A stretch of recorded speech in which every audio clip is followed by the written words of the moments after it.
Hello friends, welcome to my channel Science Tutorials. ICSE, CBSE or regional boards, if you belong to any of these boards, don't worry, you may refer to my channel Science Tutorials. तो वो मेरी video को last तक देखें, channel को subscribe करें, bell icon पे press करें, वीडियो को लाइक करें, इस वीडियो को भी एंड प्रीवियस वीडियोस को भी, एंड ऑफ कोर्स मेरे चैनल को शेयर करें ज़्यादा से ज़्यादा लोगों को. सो आज की इस वीडियो में हम लोग बात करते हैं search evidences of genetic material. देखो, जब बहुत ईयर्स पहले जब हम लोग को क्लैरिफाई नहीं था, पता नहीं था कि जेनेटिक मटेरियल है क्या, डीएनए है, आरएनए है या प्रोटीन, इन तीनों में से क्या जेनेटिक मटेरियल है, तब बहुत सारे मिथ थे कि प्रोटीन है, आरएनए है, डीएनए, लेकिन क्लैरिफाई कुछ नहीं था. तो बहुत सारे लोगों का कन्वर्सेशन हुआ, बहुत सारे एक्सपेरिमेंट्स करे गए, बहस कंट्रोवर्सीज हुई, एंड जो एक्सपेरिमेंट्स करे गए उस समय, वो एक्सपेरिमेंट्स आज मैं इस वीडियो में बताऊंगी. उन एक्सपेरिमेंट्स के बेसिस पर ही बताया गया कि जो डीएनए है वो है जेनेटिक मटेरियल, ना कि प्रोटीन या आरएनए. आरएनए है लेकिन कुछ वायरसेस में और लोअर ऑर्गेनिजम्स में, बट हायर ऑर्गेनिजम्स में जेनेटिक मटेरियल है डीएनए. तो सबसे पहले बात करते हैं ट्रांसफॉर्मिंग प्रिंसिपल की. ट्रांसफॉर्मिंग प्रिंसिपल, इसमें फ्रेडरिक ग्रिफिथ ने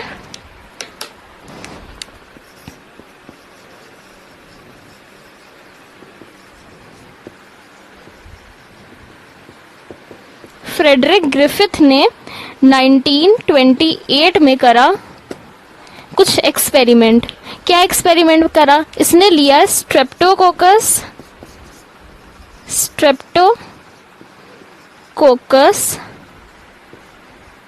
न्यूमोनी. ऑलराइट, तो स्ट्रेप्टोकोकस न्यूमोनी पे इसने करे एक्सपेरिमेंट्स. सबसे पहले इसने क्या किया, इस बैक्टीरिया, ये ऐसा बैक्टीरिया है जो कॉज करता है निमोनिया, इसको 2 कल्चर प्लेट में करा ग्रो. ठीक, 2 कल्चर प्लेट में जब ग्रो करा तो इसकी 2 अलग तरह की कॉलोनीज बनी. पहला बना एस टाइप यानी कि स्मूथ कॉलोनीज बनी. दूसरा बना आर टाइप यानी कि रफ कॉलोनीज बनी. जो स्मूथ कॉलोनीज थी उनका जो टेक्सचर था, यानी कि वो देखने में बहुत शाइनी थी, बहुत लस्ट्रियस थी. क्यों? किसकी वजह से? म्यूकस लेयर थी, क्योंकि उनमें म्यूकस लेयर की वजह से वो थी, बहुत शाइनी सा अपीयरेंस था. म्यूकस लेयर थी किसकी? अब पॉलीसेक्राइड की.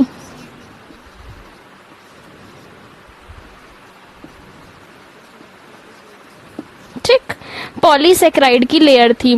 लेकिन ये जो एस टाइप था ये था बड़ा वायरुलेंट माने बहुत घातक था.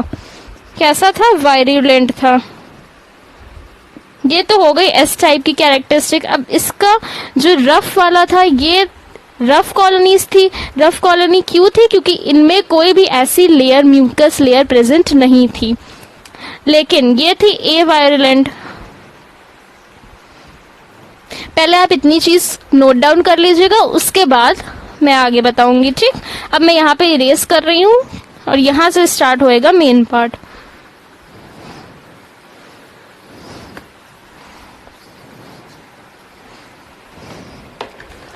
देखो, जो एस थी और आर थी, एस थी वायरुलेंट, ये थी ए वायरुलेंट. ठीक, ये म्यूकस लेयर थी, ये नॉन म्यूकस थी.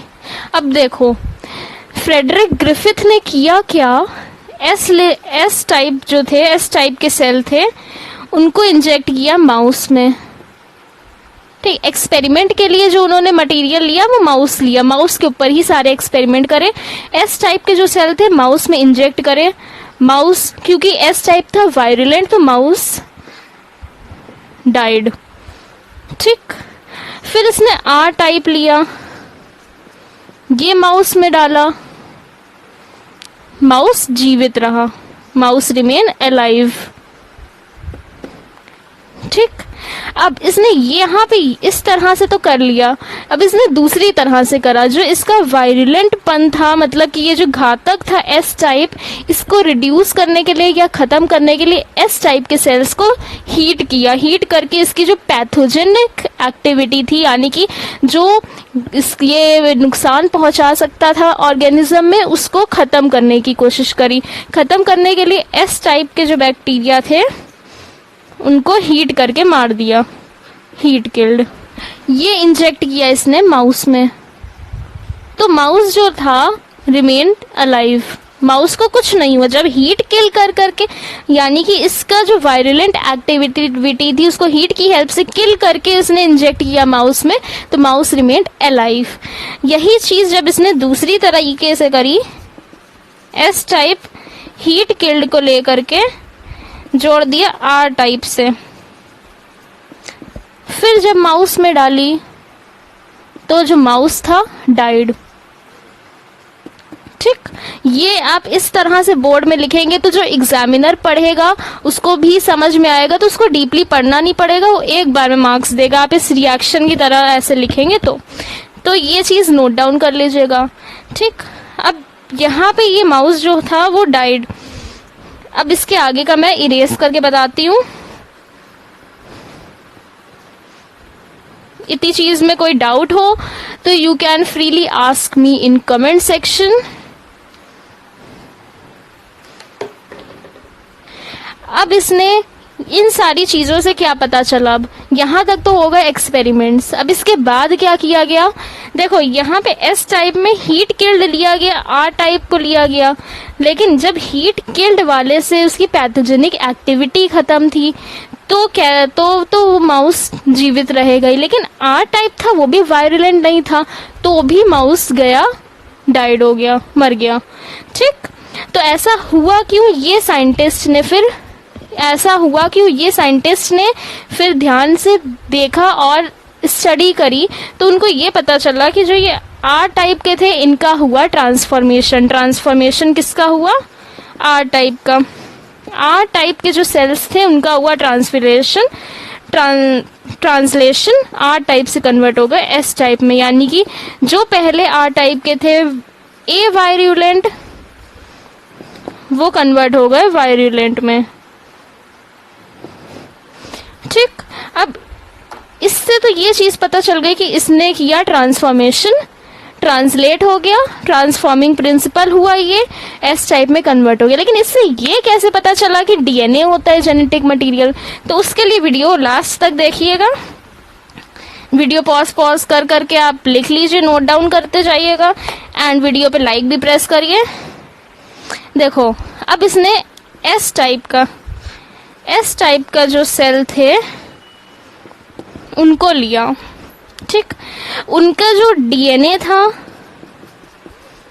आरएनए था और प्रोटीन था, और जो प्रोटीन था इन तीनों को एक्सट्रैक्ट कर लिया, केमिकल्स यूज करके बाकी सारी चीजों को कर दिया खत्म, एंड इन तीन चीजों को यूज कर लिया अपने पास कलेक्ट। ठीक, अब पहले बात करते हैं आरएनए की। तो पूरे कल्चर मीडिया जो था उसमें डाला आरएनएज। ठीक, आरएनएज एक एंजाइम होता है। प्रोटीन के लिए डाला प्रोटीएसेस, तो होता है ये भी एक एंजाइम। अब इन एंजाइम का काम क्या होता है, आरएनएज जो होता है वो कल्चर मीडिया में आरएनए को खत्म कर देगा, आरएनए हो जाएगा डिसॉल्व, एंड आरएनए डिसॉल्व हो जाएगा तो आरएनए उसमें फिर दिखेगा ही नहीं, आरएनए का काम वहीं से खत्म। तो आरएनएज डाला, तो आरएनएज डाल करके उसने जब एग्जामिन किया तो भी एक जनरेशन से दूसरे जनरेशन में ट्रांसफॉर्म हो रहा था, तो भी ट्रांसफॉर्मेशन में कोई भी फर्क नहीं पड़ा। ठीक, तो इससे ये पता चला कि जो आरएनए था वो जेनेटिक मटेरियल नहीं है, क्योंकि आरएनएज डालते ही कोई फर्क ही नहीं पड़ा। आरएनए अगर हट भी गया तो फिर प्रोटीएसेस डाला, फिर प्रोटीएसेस डालने के बाद भी कोई फर्क नहीं पड़ा, प्रोटीन खत्म हो गया लेकिन ट्रांसफॉर्मिंग वैसे ही होती रही। फिर डाला डीएनएज को डालते ही डीएनए गया मर, डीएनए खत्म, डिसॉल्व हो गया, फिर ट्रांसफॉर्मेशन नहीं हुआ, फिर यहीं पे ये प्रोसेस रुक गया, नेक्स्ट जनरेशन में ट्रांसफॉर्म ही नहीं हुआ। तो इससे ये पता चला कि जो ये डीएनए था ये होता है जेनेटिक मटेरियल। बाकी सब बाकी सब के लिए आरएनएस जाला, प्रोटीएसेस जाला, लेकिन फंक्शन जो उसको ट्रांसफॉर्म होना था उसमें कोई फर्क ही नहीं पड़ा। लेकिन जैसे ही हम लोग ने डीएनएस डाला तुरंत जो प्रोसेस था वो रुक गया वहीं पे। तो इससे पता चल गया कि जो डीएनए होता है वही है। अब बात करते हैं नेक्स्ट एक्सपेरिमेंट की, जो कि परफॉर्म हुआ उस मिथ को खत्म करने के लिए कि जो कहता था प्रोटीन या आरएनए या डीएनए में से प्रोटीन है जेनेटिक मटेरियल। ठीक, तो उसके लिए नेक्स्ट एक्सपेरिमेंट जो है वो परफॉर्म किया हर्शी चेज ने। हर्शी चेज दोनों अलग लोग हैं, एक नहीं समझना, हर्शी अलग है, चेज अलग है, ये दोनों साइंटिस्ट हैं। इन्होंने परफॉर्म किया ये एक्सपेरिमेंट। सबसे पहले इस एक्सपेरिमेंट के लिए आप ये डायग्राम ड्रॉ कर लीजिए। इसमें शायद एक आध स्टेप बुक में नहीं भी गिवन है, तो मैंने ड्रॉ कर दिया है, तो आप यहाँ से ड्रॉ कर लीजिए। तो सबसे पहले इसने लिया बैक्टीरियोफेजेस, 2 बैक्टीरियोफेज लिए। ठीक, उनको एशरीचिया कोलाई में डाल दिया। एशरीचिया कोलाई एक बहुत अच्छा एक बैक्टीरिया है जिसके ऊपर काफ़ी सारे एक्सपेरिमेंट्स परफॉर्म कर सकते हैं, जो कि हमारे इंटेस्टीन में भी प्रेजेंट होता है, ह्यूमन इंटेस्टीन में। ठीक, तो एशरीचिया कोलाई में ये इंजेक्ट करा। इंजेक्ट कैसे हुआ? ये जो बैक्टीरियोफेज था इसने अपना टेल वाला पार्ट जो था जस्ट एडजेसेंट रख दिया इसके सेल वॉल पे, सेल मेम्ब्रेन जो थी, आउटर मेम्ब्रेन, उस पे जा करके चिपक गया। अब यहाँ से इसने अपना जेनेटिक मटेरियल जो कि डीएनए था वो इंजेक्ट कर दिया एशरीचिया कोलाई में। ठीक, अब ये पार्ट है बैक्टीरियोफेज का, ये जो पार्ट है इसमें है डीएनए, और जो ये आउटर पार्ट है ना, ये आउटर पार्ट ये बना हुआ है प्रोटीन का। ठीक, पूरा लिख दे रही मैं, प्रोटीन। ठीक, तो ये जब इंजेक्ट कर दिया तो इसने अपना जेनेटिक मटेरियल इंजेक्ट कर दिया। अब वो एशरीचिया कोलाई का जो अंदर की मशीनरी है उसके हेल्प से खुद मल्टीप्लाई हो जाएगा और ज़्यादा डिवाइड होता जाएगा। ठीक, अब एक स्टेज ऐसी आएगी जहाँ पे जो एशरीचिया कोलाई है वो एक एंजाइम रिलीज करेगा। उस एंजाइम का नाम होगा, यहाँ पे लिख दे रही मैं, लाइसोजाइम। इस एंजाइम के रिलीज करते ही जो सेल होगी, इसकी सेल मेम्ब्रेन होगा एशरीचिया कोलाई का, वो बर्स्ट हो जाएगा, फट जाएगा। अंदर से खूब सारे 100 के अप्रॉक्स निकलेंगे अंदर से बैक्टीरियोफेज। तो इस तरह से ये पूरा प्रोसेस है। ठीक, अब इसके आगे के प्रोसेस में क्या किया गया, हर्शी एंड चेज ने क्या किया, देखो 2 स्ट्रेन्स तैयार किए। हम इसी में ही बता देते हैं।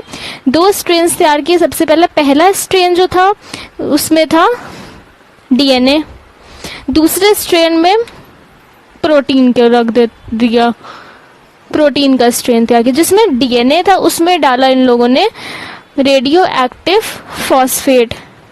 ये याद कर लीजिएगा, रेडियो एक्टिव फॉस्फेट उसमें जो डाला जहाँ पे डीएनए था, क्योंकि डीएनए में फॉस्फेट प्रेजेंट होता है। तो और उसका कौन सा आइसोटोप, 35। ये हाँ याद कर लेना, ये पूछा जरूर जाता है शॉर्ट में। प्रोटीन जिसमें था उसमें सल्फर, क्योंकि प्रोटीन में प्रेजेंट होता है सल्फर, तो उसका ये आइसोटोप रखा गया S32। ठीक, ये 35 है। ठीक, अब इसको ग्रो कराया गया।